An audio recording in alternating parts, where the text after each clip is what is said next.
With so many good and varied games this year, GOTY is gonna be a bloodbath. Yeah, I mean, it's going to be very competitive, but it's going to be one of those years where we have to be gracious. And we just have to be like, you know what? If Expedition 33 wins it, good for them. If KCD2 wins it, good for them. Like, fair. You know, if a Dispatch wins it, fair. If Split Fiction wins it, fair. Because there just honestly were that many great games. And it's okay just because they don't want to, like, technically most of the games nominated will not win, right? Like, literally most of them will not win. And so, but that doesn't mean that they're bad. You know, there can be only one winner at the end of the day. And hopefully we can still celebrate all those other games. And even if, like, you know, if an Expedition 33 doesn't win Game of the Year, hopefully it wins Best Music or Best Narrative or Best RPG, or vice versa with like KCD2. If it doesn't win Game of the Year, maybe it wins Best RPG. That's why there's a lot of awards, you know. So we just have to avoid the impulse to be like, screw this, the awards are rigged. I will say if Death Stranding 2 beats out everything, I will probably be saying that, but I don't think that that's the case. Am I delusional to think that Ghost of Yotei has a slight chance of winning the Game of the Year? I mean, the game is great. I think it's great. It's just not, I think there's an excitement factor. And Ghost of Yotei is great, but it's just not as exciting as something fresh and new. Like Expedition 33, I think really excited people because it was just fresh. You know, new IP, new studio, different kind of game than what a lot of people had ever played before. And just really, really exciting.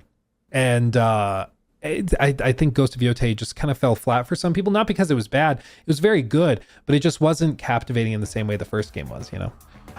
Something's going to get snubbed on Monday. Yeah, I mean, there's only, I think, 6 spots for Game of the Year and for each category. So something's got to get snubbed, unfortunately. Something's got to get snubbed. Better not be KCD2. I would really be surprised if they dropped off KCD2. I think if something gets dropped off, I was going to say Death Stranding 2, but it's Jeff. It's Jeff. I mean, KCD2 gets snubbed. The thing to remember with this is that the people who are deciding what gets nominated, it's a panel of industry insiders and like press and media and journalists and developers in some cases, but it's mainly games media that are voting on it. So if a game is really popular with games media, like Last of Us Part 2, it's going to do well at the Game Awards because it's going to get nominated. They're going to vote for it. But if a game is unpopular with games media, it doesn't. Like, remember Hogwarts Legacy, biggest game of the year, and they just pretended like it didn't exist, which was freaking hilarious. But that's the key, is that the ones that are deciding it are like the big players in the industry, a lot of them being media outlets and stuff. And so, yeah. Black Myth Wukong, yeah. Split Fiction, sadly.